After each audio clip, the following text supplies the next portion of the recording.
ndabaramukije bene data nshuti zacu bakunzi bacu nongeye kandi kunezerwa kuvugana namwe ijambo ry'Imana dusanga mu gitabo cyo guharura ibice 23 umurongo wa 19 na 20. Igitabo cyo guharura ibice 23 umurongo wa 19 kugeza kuri 20.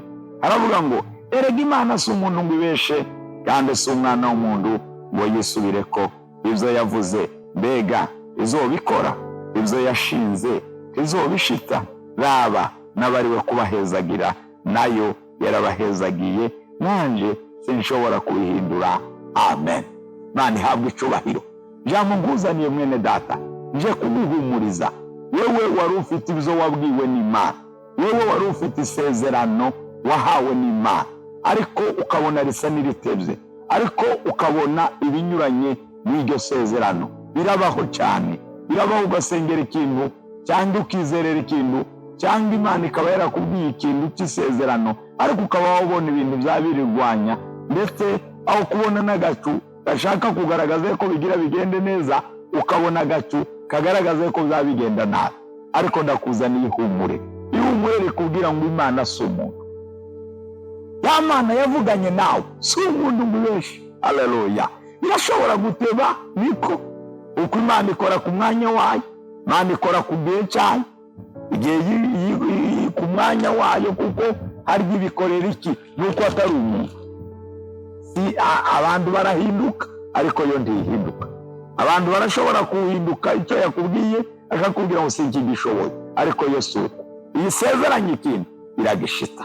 Mani habwe icubahiro. Yabwiye Yeremiya ngo witegereje iki ku gice cya mbere, aramubwira ngo ndabona inkoni y'umurinzi. Aramubwira ngo witegereje neza Yeremiya, kuko ndindi ijambo ryanjye kugira ngo ndarishite. Icyo Imana yavuganye nawe irakiragiye. Kurya umuntu aragira amatungo, kurya umuntu aragira ibyo afite, imbaringa cyangwa iki cyangwa impene cyangwa intama, umuntu arabiragira. Kurya n'abashumba baragira abakristo. Imana iragira ijambo ryayo. Imana ihabwe icyubahiro. Imana irinze ijambo ryayo kugira ngo irishite mwene data, ntizi kubesha, ntizi guhemuka, nubwo yoteba rorera. Imana ihabwe icyubahiro. Aha Baraki yari yazanye Baramu ngo amuvumire Abisiraheli. Hano rero singiye kuja muri histoire ndende, kuko nguzana ijambo ry'ihumure. Numva Imana yashize ku mutima ngo muhumurize kugira ngo Imana si umuntu. Wari kuraba ngo mbega yewe ndawumbona, ariko Imana kirakubona. Ngewe ndawunyitaho, ariko Imana ikwitayeho. Haleluya. Kuko si umuntu. Urashobora kubona ntawukuramutsa, nta n'ugutelefona kuri telefone, ariko mwene data Imana si umuntu mwibeshe, kandi si umwana w'umuntu ngo yisubire kuri iki gihe yavuganye nawe. Oya, yisubiraho icyo yavuze. Mbega ntizobishita icyo yakubwiye, nubwo bashize imyaka myinshi yasezeranye Aburahamu, irasohoza, niyo kwizigirwa. Haleluya. Ni Imana idahemuka, ni Imana itameze nk'abantu. Nicyo gituma rero yavuze Baramu abwira werega Imana si umuntu Baraki, wanzanye ngo mbavume, ariko Imana si umuntu mubeshe. Mureba warabahezagiye, nanjye sinshobora kubihindura. Haleluya. Ene data, kuva umunsi umenya Yesu Kristo wabaye umunyamugisha, ntawe ushobora guhindura umugisha. Umugisha wakiriye. Haleluya. Urakomeye. Abafumu nubwo bohaguruka, abakonikoni, abarozi, abo ndibohindura umugisha wahawe. Imana ihabwe icyubahiro. Imana si umuntu. Reka gutinya, reka gutinya ibyo ubonesha amaso yawe, reka gutinya ibikurwanya, reka gutinya ibiguhiga. Imana si umuntu. Imana ihabwe icyubahiro. Ntiyagira ukuhagarika ku mutima. Haleluya. Ushima Imana. Ngo Mana ndagushimiye kuko utari umuntu. Nubona umuntu araguhemukiye, muvuga ngo Mana ndagushimiye, uyu mbemukiye ni umuntu, ariko wowe nduri umuntu. Imana ihabwe icyubahiro. Ntubesha, ntuhemuka, uri umwizigirwa. Iyi twakurikiye ni umuhamya wazo, ni umwizigirwa. Narabibonye, ibyo yambariye yarabisohoje, ibyo yambwiye yarabyujuje, n'ibindi izobyuzuza, kuko Imana si umuntu. Haleluya. Si umuntu. Si umuntu.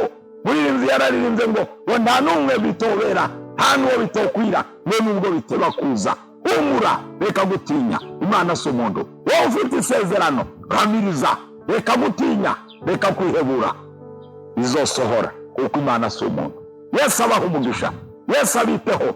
Uri abanyamugisha, abanyamugisha ni abamenye Imana, abanyamugisha ni abizeye Imana. Abo ntibatinya, Imana ihabwa icyubahiro. Abo ntibahagarika umutima kuko bafite Imana kandi bazi ko iyo Mana si umuntu, si umuhemu. Oya, abantu barahemuka. Nanjye hari abambemukiye, nawe hari abaguhemukiye, ariko Imana si umuhemu, si umuntu. Mpamvu atari umuhemu nuko atari umuntu. Iyo ivuze irasohoza, iraragiye icyo yavuze. Haleluya, haleluya. Ijambo ryayo irihagazeho, kandi iri jambo ryayo ni ukuri kudakuka, ni ukuri kuzuye. Mwene data, hagarara ku ijambo, reka guhagarara ku migani y'abakecuru. Wizera Imana kuko atari umuntu. Yesu abaho umugisha, Yesu abagirire neza. Data, mu izina rya Yesu, ndagushimiye kuko utari umuntu, ndagushimiye kuko udahinduka, ndagushimiye kuko udahemuka, ndagushimiye kuko utivuguruza, ndagushimiye kuko iyo uvuze urashitse icyo uvugije. Icyo wavuze, icyo wasezeranyije abana bawe uracyuzuza. Mana, bariya bihebuye, bariya bari bacitse intege, wongereyemo imbaraga kugira ngo bizere, bamenye ko utari umuntu ngo ubeshe, kandi icyo wavuganye nabo uzocuzuza ku mwanya wawe. Cyubahiro n'amashimwe bikomeza kuri byawe, bisenze tubyizeye mu izina rya Yesu, amen. Imana ibahe umugisha kandi Imana ibagirire neza. Murakoze.